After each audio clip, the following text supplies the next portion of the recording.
አክብሮታዊ ሰላምታችን በያላችሁበት ይድረሳችሁ የተከበራችሁ ውድ የአማራ ኪንግ ቤተሰቦች፣ ለሰዓቱ የተሰሙ አዳዲስ ሰበር መረጃዎችን ይዘናል። በቅድሚያም አበይት ነጥቦችን። በአማራ ክልል በአገዛዙ ሰራዊትና በፋኖ መካከል የሚደረገው ውጊያ ከደፈጣ ጥቃት አልፎ የእጅ በእጅ ውጊያ መቀጠሉ ተነግሯል። በደንበጫ ከተማ፣ በመቂት ወረዳ፣ በጎንደር ቀጠና ባሉ ከባድ ውጊያ መደረጋቸው ተነግሯል። ከዚህ ጎን ለጎንም የሚኒሻ ስምሪት ሰጩ አጃቢዎችን ይዞ ወደ ፋኖ መቀላቀሉ በአገዛዙ ቤት ከፍተኛ ድንጋጤ ውስጥ ገብቷል። የአማራ ፋኖ ብሔራዊ ኃይል ንቅናቄ የሚለው ፋኖን ባንድ ያሰባሰበው ድርጅት ከተመሰረተ በኋላ ከፍተኛ የመከላከያ ሰራዊት አባላት እየኮበለሉ ወደ ፋኖ እየተቀላቀሉ መሆኑም አገዛዙ ዝግ ስብሰባ እያደረገ መሆኑም ተነግሯል። በዝርዝር ታደምጡታላቸው። ጠቅላይ ሚኒስትሩ ዶክተር አብይ አህመድ በሰሞኑን በጅግጅጋ ከተማ ከጎረቤት ሀገራት ጋር ያደረጉትን ስብሰባ ትችት ተሰንዝሮበታል። በጅግጅጋ ከተማ የተደረገው ስብሰባ የፖለቲካ ቲያትር ተሰርቷል ሲሉ የኦጋዴን ብሔራዊ ነጻነት ግንባር ኦብነግ በወጣው መግለጫ አስታውቋል። በዝርዝር ታደምጡታላችሁ። ተመድና የአውሮፓ ህብረት በትግራይ እየታየ ያለውን ጦርነት እንዳሳሰባቸው ገለጹ። ሁሉም ወገኖች ወደ ውይይት እንዲመለሱም ጥሪ አቅርበዋል። ከ2 ዓመት በፊት በሰሜን ኢትዮጵያ ለ2 ዓመታት ተካሂዶ ከ600 ሺህ በላይ ሰዎች ህይወትን የቀጠፈው ደም አፋሳሽ ጦርነት ካበቃ ከ3 ዓመት በኋላ በትግራይ ክልል ዳግም መደበኛ ጦርነት ይከፈታል የሚል ስጋት በነዋሪዎቹ ዘንድ በከፍተኛ ሁኔታ መንገሱን የፈረንሳይ ዜና አገልግሎት መዘገቡ ተነግሯል። ዝርዝሩን ታደምጡታላችሁ። ቻናሉን ሰብስክራይብ፣ ቪዲዮ ላይክ፣ ሼር፣ ኮመንት በመስጠት አብራችሁ እንድትሆኑ እየጋበዝኩኝ በቀጥታ ወደ ዝርዝር መረጃዎቻችን አለፍን። አብረን እንቆይም። ለስራ በህዝብ መኪና ሲንቀሳቀሱ የነበሩ ንጹሃን በቦምብ መጨፍጨፋቸው ተነገረ። በምዕራብ ጎጃም ዞን በደንበጫ ወረዳ ከዋደ አዲስ ዓለም ወደ ዘለቃ ህዝብ ጭኖ ሲንቀሳቀስ በነበረ የህዝብ ማመላለሻ አይሱዝ ላይ የቦምብ ጥቃት መፈጸሙ ተነግሯል። ከ4 በላይ ንጹሃን ወዲያውኑ ሲሞቱ ከ10 በላይ ቆስለኛ ሆነዋል። በዚህ ድርጊት የተናደደው 99ኛ ክፍለ ጦር የአጻፋ እርምጃ በመውሰድ በርካታ ጠላት በመደምሰስ 8 የነፍስ ወከፍ መሳሪያና በርካታ ተተኳሽ ማርኪያለው ሲል ፋኖ አስታውቋል። በተመሳሳይ የአገዛዙ ሰራዊት ንጹሃን በተለያዩ ወረዳዎች እያገተ እንደሚገኝ ተነግሯል። ጥር 21 ቀን 2018 ዓ.ም ከንጋት 11 ሰዓት ጀምሮ ወደ ሽንዲ ወረዳ ብራፈር ቀበሌ 40 አገልግሎት ተንቀሳቅሶ 13 ወጣቶችን ከተኙበት አፍኖ መውሰዱ ተነግሯል። ስርዓቱ በዚህ ወር ብቻ አስገድዶ በተጠቀሱ ሽንዲ ዙሪያ ቀበሌዎች ከጠባደር፣ ብራፈር፣ ሻምብላ፣ ማርቆማና ወቦ ለገሳማ ቀበሌዎች ላይ ከ67 በላይ ንጹሃን አግቶ ህዝቡ ከሚደርስበት እገታ ለመዳን ራሱን እንዲጠብቅ እናሳስባለን ሲል ፋኖ ባወጣው መግለጫ አስታውቋል። በተመሳሳይ በ109ኛ ኮር 99ኛ ክፍለ ጦር ደንበጫ ከተማ ላይ በርካታ የጠላት ኃይል ማጋየቱን አስታውቋል። የአፋባን ቴዎድሮስ 109ኛ ኮር 99ኛ ክፍለ ጦር ወደ ደንበጫ ከተማ በመግባት የአገዛዙ ሰራዊት የሚኒሻ የአድማ በተናና የመከላከያ አባላት ላይ ከፍተኛ መብረቃዊ ጥቃት በመፈጸም ሰብአዊና ቁሳዊ ኪሳራ አድርሻለሁ ብሏል። በአውደ ውጊያው ጠላት በ99ኛ ክፍለ ጦር በደረሰበት ከፍተኛ የሆነ ምት ከ15 በላይ የጠላት ኃይል የተደመሰሰ ሲሆን ቁጥሩ በውል ያልታወቀ በርካታ የጠላት ስብስብ ቆስለኛ ማድረግ ተችሏል። ከእንደ ነበልባሎቹ 99ኛ ክፍለ ጦር ከሌሊቱ 8 ሰዓት እስከ 9 ሰዓት በደፈጣ እንዲሁም ከጠዋቱ 12 ሰዓት እስከ 6 ሰዓት በ3 ቦታዎች ማለትም ዋድ፣ የጎምዲ፣ ደንበጫ፣ ጉላ ማዶ፣ ዩኒየኑ እና ሃይስኩል ላይ ባደረጉት ለአስጨራሽ ትንቅንቅ 8 ክላሽኮቭ እና ከ800 በላይ የክላሽ ተተኳሽ መማረካቸውን የክፍለ ጦሩ አዛዥ ገልጿል። በሌላ ዜና ዋድ ከተማ በህዝብ ትራንስፖርት መኪና ላይ በአሸባሪውና ጡት ቆራጭ በአረመኔው አገዛዝ ወራሪ ኃይል በተወረወረ ቦምብ የ4 ንጹሃን ሲሞቱ በርካቶች ከባድና ቀላል ቁስለኛ ደርሶባቸዋል ብለዋል። በሌላ መረጃችን ደግሞ የአማራ ፋኖ ብሔራዊ ኃይል የተለያዩ አህዶች ጥምረት መቂት ወረዳ ላይ ዲሽቃና ብሬን ተኳሹን ጨምሮ በርካታ የፋሽስቱ ሰራዊቶችን መደምሰሱን አስታወቀም። የአማራ ፋኖ ብሔራዊ ኃይል ምስራቅ አማራ ቀጠና ምኒልክ የደጋው መብረቅ ኮር ጎንደር ጠቅላይ ግዛት እዝ ጨጨሆ ብርጌድ እንዲሁም ራሳንችን በጋራ በመሆን በጥላት ላይ በተሰራ ኦፕሬሽን በርካታ የአገዛዙ ሰራዊት ሙትና ቁስለኛ አድርጊያለሁ ብሏል። ጥር 25 ቀን 2018 ዓ.ም በተደረገ የተጠና ኦፕሬሽን የፋሽስቱ ዲሽቃ ተኳሽና ብሬን ተኳሾች እንዲሁም 39 እግረኞችን ጨምሮ ተደምስሰዋል ብለዋል። 9 ሚኒሻ፣ 13ቱ አድማ ብተና እንዲሁም 17 የመከላከያ ሰራዊት ሲሆኑ የአድማ ብተና የድሽቃ ተኳሽና የመቂት ወረዳ ሚኒሻ ብሬን ተኳሽን የተደመሰሱ ሲሆን በርካታ የብሬንና የነፍስ ወከፍ ተተኳሾችን በሶስቱም የአፋባን አህዶች ተማርከዋል። የጠላት ሰራዊት በበኩሉ የተለመደ የዘውትር ተግባሩ ማለትም አስከሬንና ቆስለኛውን በመኪና ጭኖ ወደ ፈላቂት ከተማ የፈረጠጠ ቢሆንም በመቂት ከተማ ከፍተኛ አለመረጋጋትና ፍርሃት በፋሽስቱ ሰራዊት ላይ ነግሷል። የባዲን የመንፈስ ልጆች የሆኑትን በ7,000 ብርና በ7 ውሸት ተደልለው የአማራን ህዝብ የሚወጉ አድማ ብተናና የሚኒሻ ከብልጽግናው ስብስብ የሚከፈላቸው ገንዘብ ሆነም የውሸት ፕሮፓጋንዳ ከውሻ ሞት ሊታደጋቸው ፍጹም ባለመቻሉም ወደማይቀሩ ተሸኝተዋል። ወደ ሌላው መረጃችን ስናልፍ የሚኒሻ ስምሪት ኃላፊ ከነ አጃቢው ጎንደር የበጋሻው ክፍለ ጦሩን ተቀላቀለ።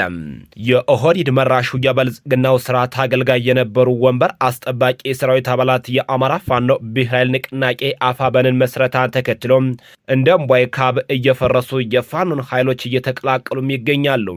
የጎንደር ዙሪያ ወረዳ ሰላምና ደህንነት ጽሕፈት ቤት ስምሪት ኃላፊ የሆነው አቶ ጀጃው ንጉሴ 2 አጃቢዎችን በማስከተል 2 ክላሽ 1 ፋል መሳሪያ ከበርካታ ተኳሾች ጋር በመያዝ ከዚህ በኋላ ከአለቆች ተልእኮ በመቀበል የአማራን ህዝብ ማጥፋት፣ ማስገደል፣ ማፈናቀል፣ መዝረፍና ማስጨፍጨፍ ይበቃኛል በማለት ከምድረ ገጽ እንዲጠፋ ከተፈረደበት የአማራ ህዝብ ጎን ተሰልፌ የብልጽግናን ስርዓት ለማስወገድ ስል ግዙፍንና አስፈሪውን ጎንደር የበጋሻው ክፍለ ጦር አሃድ የሆነውን ዳግማዊ ቴዎድሮስ ብርጌድን ተቀላቅያለሁ ብሏል። አቶ ጀጃው ንጉሴና አጃቢዎቹ ወደ ፋኖ ሲቀላቀሉ የጎንደር የበጋሻው ክፍለ ጦር ፖለቲካ ዘርፍ ኃላፊ አርበኛ ሊቅ ትጉሃን ስሙር መክበብና የክፍለ ጦሩ አደረጃጀት ዘርፍ ኃላፊ አርበኛ አዝመራው ካፒታል እና ሌሎችም የክፍለ ጦሩ አመራሮችና አባላት በተገኙበት የእንኳን ደህና መጣችሁ ደማቅ የጀግና አቀባበል አድርገውላቸዋል።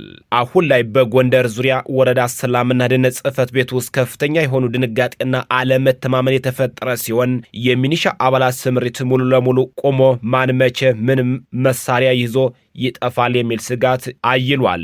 ወደ ሌላው መረጃችን ስናልፍ አርበኛ ሳጅን አደማሊ አባናደው ክፍለ ጦር 2 ጓድ የብልጽግናው ሰራዊት በመደምሰስ ድል አስመዘገቡም። አርበኛ ሳጅን አደም አሊ አባናደው ክፍለ ጦር 2ኛ ሻለቃ ጠላት ከለላ ወረዳ ላይ ከትርትራ ወደ ሻፊ ሲጓዝ በደፈጣ ቱሊያ ከምትባል ቦታ ደፈጣ በመያዝ ከጠዋቱ 3 ሰዓት ላይ አንድ ጓድ የብልጽግናው መከላከያና ቁጥራቸው 1 ጓድ የሚደርስ የሚኒሻ በመደምሰስ ድል አስመዝግቧል። የብልጽግናው ሰራዊት በገባበት ሁሉ በፋኖ ተደጋጋሚ የደፈጣ ጥቃት ተረጋግቶ መቀመጥና የጥፋት ተልእኮውንም እንዳይፈጽም ከባድ ፈተና የገጠመው ሲሆን ይህም የጠላትን እረፍት የመንሳትና እንዳይረጋጋ የማድረግ ተጋድሎ ተጠናክሮ ቀጥሎ የአባናደው ልጆች ታላቅ ጀብድ ፈጽመዋል። ወደ ሌላው መረጃችን ስናልፍ በጅግጅጋው ስብሰባ የፖለቲካ ቲያትር ተሰርቷል ተባለም።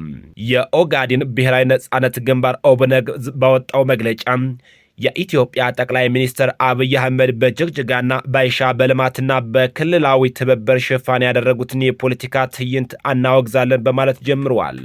ሲቀጥልም በሶማሌ ክልል ውስጥ የተሰራው ሬዞርት የሚመረቅበት ወቅት የቀጠናው ሀገራት መሪዎች መገኘታቸውን ጠቅሶም ይህም በሶማሌ ክልል ላይ ቁጥጥር፣ መረጋጋትና ህጋዊነት እንዳለ ለማሳየት ሆን ተብሎ የተቀነባበረ ምስል ለመፍጠር የተደረገ ነው ብለዋል።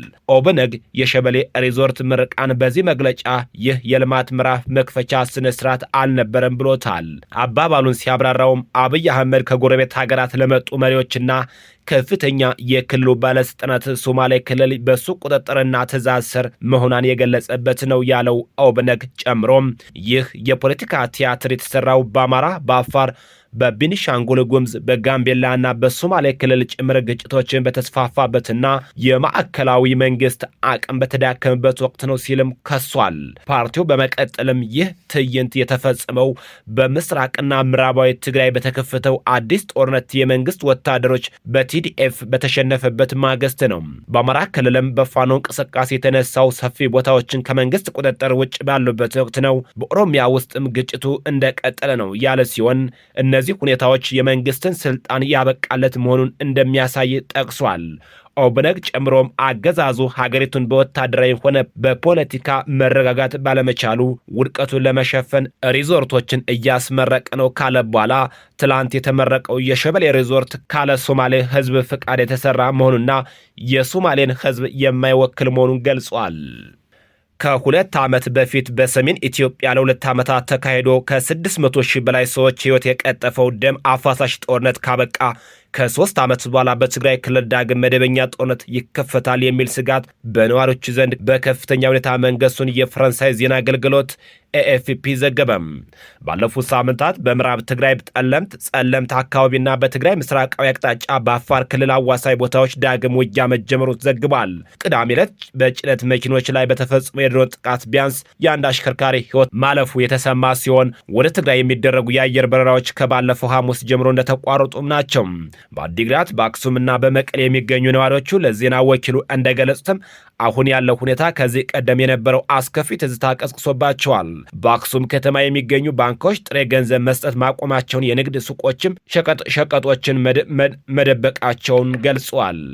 በመቀሌ የሚገኘው ነዋሪዎቹ የመሬት ትራንስፖርት ሳይዘጋ በሚል ወደ ሌሎች አካባቢዎች ለመሄድ የአውቶቡስ ትኬት በመቁረጥ ላይ መሆናቸው ተነግሯል።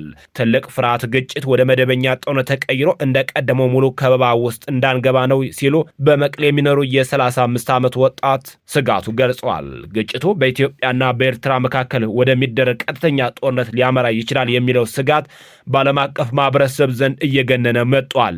የኢትዮጵያ መንግስት በትግራይ ባለስልጣናቶችና በኤርትራ መካከል የቅርብ ግንኙነት እየተፈጠረ ነው በሚል ሲከስ ቆይቷል። የተባበሩት መንግስታት ድርጅት ዋና ጸሐፊ አንቶኒዮ ጉተሬስ በሁኔታው ጥልቀት ስጋት እንዳለባቸው የገለጹ ሲሆን የአውሮፓ ህብረትም ጦርነቱን እንዳይንቀሳቀስ አስቸኳይ ውጥረት ማርገብ እርምጃ እንደሚወስድ አሳስቧል። የኢትዮጵያ መንግስት እስካሁን ስለ ግጭቱ የሰጠው ይፋዊ መግለጫም የለም። ሆኖም የጠቅላይ ሚኒስትሩ የማህበራዊ ጉዳዮች አማካሪ ዳንኤል ክብረት በፌስቡክ ገጻቸው ላይ ህፃን ልጅ እሳት ሊነካ ሲል እፍ ይሉታል፣ ብልጥ ከሆነ ይተዋል፣ ሞኝ ከሆነ ሂዶ ይነካዋል፣ ከዚያ ራሱ እሳት ነክቶ ራሱ ያለቅሳል። ይህ ጠባይ የታደሉትና በጊዜ ይለቃቸዋል፣ ያልታደሉት ግን ይዘልቅባቸዋል።